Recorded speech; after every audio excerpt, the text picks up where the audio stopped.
welcome back to the channel, guys. Hope everyone's been keeping well. Again, as we always start the video, a massive thank you to everyone who's been liking, sharing and subscribing to all the videos. It is a massive help. So back to the pond. I've noticed a bit of weird flicking and flashing going on in the pond. So I've had a few fish out this morning, done a few scrapes with a microscope, and unfortunately I've got fluke in the pond. So we'll go through a few steps today of what I'm going to do to tackle it, how I'm going to go about it, and then we'll go from there, and I'll show you some of the things that I do. Like I always say, I'm no professional, I am a hobbyist and I learn as I go.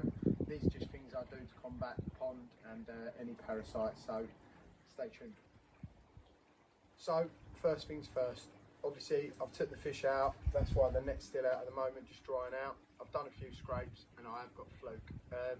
Quite strangely, I've done 4 different fish, 4 different scrapes, and only on one fish I found fluke. However, they are all acting like they've got something going on in the pond. There's been a lot of flicking, a lot of flashing. One of my big girls has actually knocked a scale off, so I've gone through anyway. It's just strange how it is that only one fish showed it on a scrape, but that doesn't mean they haven't all got it. It's definitely in the pond as I found it on one fish. So first thing I've done, before I do any treatment like this, I've cleared all my filters out. And just made sure there's no crap and debris all laying in there.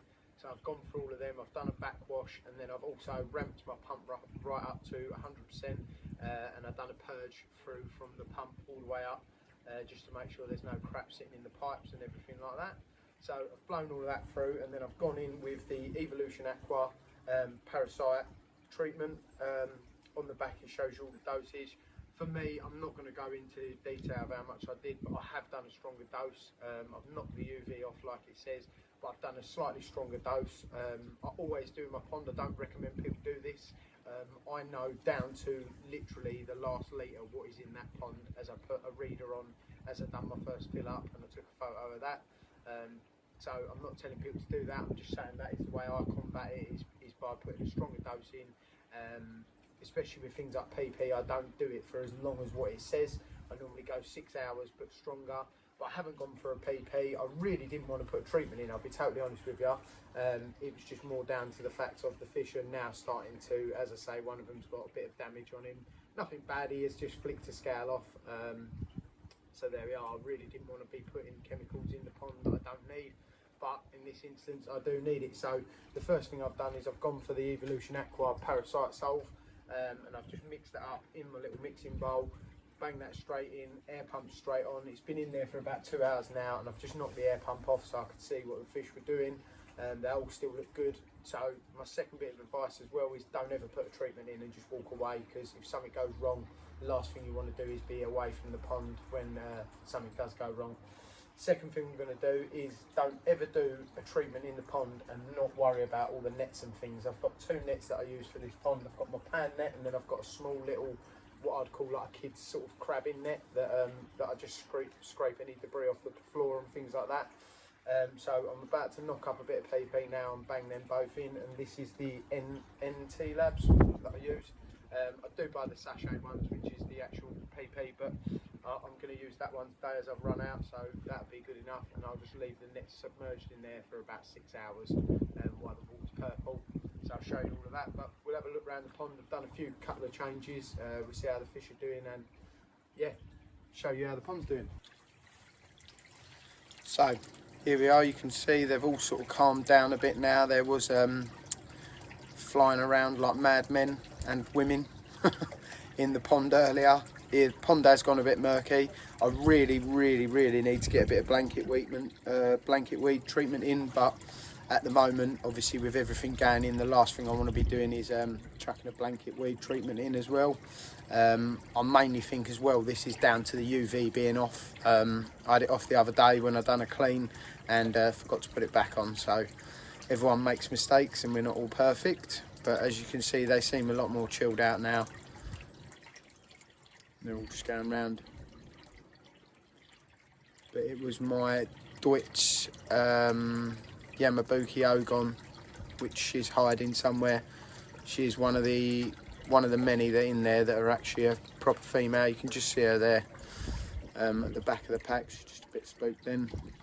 But like I say, they've calmed down a bit. They were all flicking and flashing and shooting round like madmen.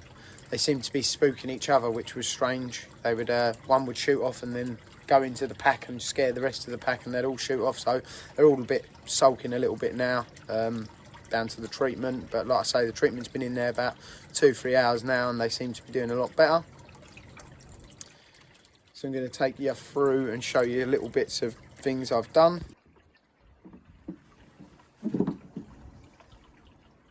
So I don't know how much attention people pay to the videos, but if you're a regular watcher and you do pay like real attention and focus to the pond, which I probably wouldn't if I was watching someone else's videos. I used to have a solid pipe coming straight from the filter, and it 90'd down into the pond.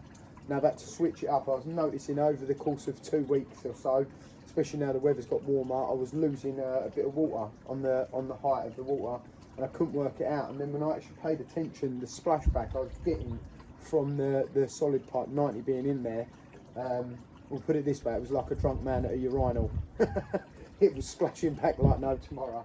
So I've had to do this bit of unsightly pipe work that I've done here, but it is working. I'm not getting any splashback at all off of it. So all I've done is put a rubber reducer in down to a 38mm flexi pipe, and that stopped the splashback, and it seems to slow the water back into the pond back down a lot more than what it was coming straight out into the 90. It seemed to fly right out of there. So now that I've put that on, it's calmed it down a bit. I actually think I'm getting a lot more oxygen off of it now rather than it just crashing in. The bubbles seem to go right down. Whether it does or not, again, I wouldn't really know. I'm no professional when it comes to oxygen from water into ponds, but it's a lot more calmer, and I'm not getting the splashback of it. This is a temporary thing. I've got some big news coming up that I'm going to do with the pond, and I'm going to change some things up and make the pond a lot bigger, but still on a budget. I'm not jumping on, you know, everyone probably thought then I was going to jump on and say, I'm getting a drum filter. I'm not. I'm going to keep it all on a budget still, and I'm going to show you how I'm going to build my new pond and go from there. But I'm going to do a video about that and talk about the size that I'm going to do this time and everything in the long run. But I thought I'd show you all that, because there is a lot of people that watch the video and say, oh, you've changed it. And yeah, for those people that pay right attention to the pond, that is the reason. It's not an aesthetic thing. I don't like the way it looks now. I liked it when the pipe work was tucked right out of the way, but needs must at this time of year. I don't want to keep pumping water into the pond that I don't need. I've got a trickle that I leave on, but even the trickle weren't keeping up with what I was losing, so there we are. Not what I wanted to do, but needs must, we move on. For all the regular watchers of the videos, the new air ring and new air pump is still doing the bee's knees. As you can see, pumps out so much oxygen. Like I say, on the last videos I got that from Eco Filtration. The ring is honestly, you can see there, you know, the video does its own justice. It honestly pumps out so much air. As you saw on the previous videos before all of this, or if you haven't seen it, flick back when I do the budgets bargains, and I bought a new air pump off of Facebook Marketplace for an absolute steal. So if you haven't seen that video, definitely flick back and watch it. But I thought I would show everyone, because I get a few people asking what the air ring's doing and if it is still working good. So yeah, I think we're a month in, maybe 2 months in, and the air ring's still working like the day I bought it. So definitely really happy with that, and I'm well made up, because it gets so much oxygen into the water. It's not great for viewing the koi, as you can see. Looks like you've 10 pints down and you're having a look in, but for an air purpose it works just how I wanted it to. This is a comment I got on my TikTok. If you didn't know, I do the TikTok as well, and I do post up regular videos on there. But one of the guys on there, he asked me about my net and where I got it from. So I'll just go through that quickly while we're doing a video. I told him that I would make one and talk about it. So this was just a pan net you can buy. It was a very cheap one that I just bought from my local koi dealer. It's got a little bit of depth on it, this one, only because not all mine are big in there. So some of the small ones, they tend to jump the net and things like that. So when I get them up, they sit quite nice in there. And the biggest fish are not too big that the pan causes me problems. And then the wood section on it does look like one of the expensive ones, but actually it wasn't. It was a broom that I had in the garden that broke on me, and I just sanded it down, oiled it up, and put the little copper piece in at the end, or brass I believe it is, the screw fitting, and I put it in place, and I used a 2-part glue in there, and you know, just tidied it up, made it look a bit better than what it is. You know, it looks a lot more expensive than what it is now. It's what I wanted anyway. I did want to go and buy one of the wood handle sort of Japanese style ones, so yeah, that was a little upgrade I done that cost me absolutely nothing, just the sake of a broken broom, and I made that up. But I think it looks pretty cool. I don't need a mega long one. The pond's not the longest pond in the world, so yeah, looks a lot better than what it did. So I said I'd make a little quick bit in the video about that, talking about how I done it, and that's what it is, because a couple of people thought that I'd gone out and gone crazy and I wasn't the budget koi keeper anymore and I'd spent loads of money. Why would I do that? I made this one up, and yeah, looks the bee's knees. So I thought I'd mention that. So going back on from the parasite treatment I've put in, what next steps am I going to take? Well, I'm going to monitor the fish for the next couple of days. It does say do another dose after 7 days. Like I say, I've gone in a bit stronger with the dosage that I've put in my pond. Again, I don't recommend this, it's just something I do, and I have done the whole time I've had the pond now, so just a little thing I do. So I've gone a bit higher, the UV's off. Obviously it is getting better and better, the weather, although it doesn't look like it today, it does look a bit dark, but yeah. So in the next couple of days I'm going to do the second dose. I'll probably leave it 3 rather than the 7, do my second dose, monitor the fish for another 2 days, and then do a scrape. I don't like to get them out too much, so after the 2 days, the 3 days, do another treatment, 2 days, then I'll do a scrape. If I find on, again, 4 to 5 fish, nothing comes back, then I'm going to bang a pure pond bomb in, like I always do, which is the Evolution Aqua one. Amazing product. Definitely always chuck one in if you're doing a clean, or your filters are a bit dirty, you do a clean, bomb one in. You know, they're not mega money either. They're really not. I know I'm always talking about cheap and doing things on a budget, but these are a must for me, and they don't cost the earth.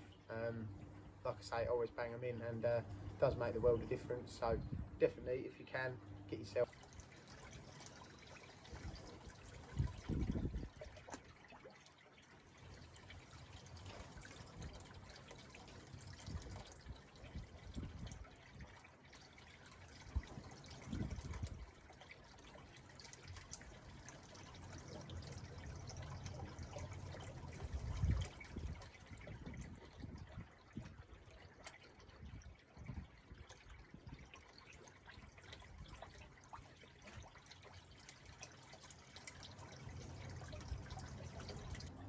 So while they're having a quick little munch, I thought I'd tell you about a little competition I'm going to be doing.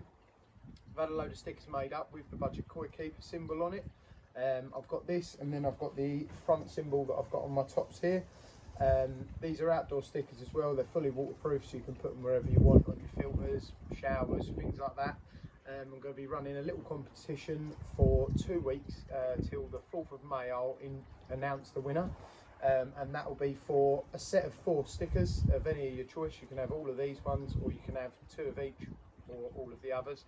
And I'm going to do a 1 kg bag of the Yamato colour enhancer food that I use, which is, just pop it open and show you, the small 2 and 3 mil pellet that I use in my own pond.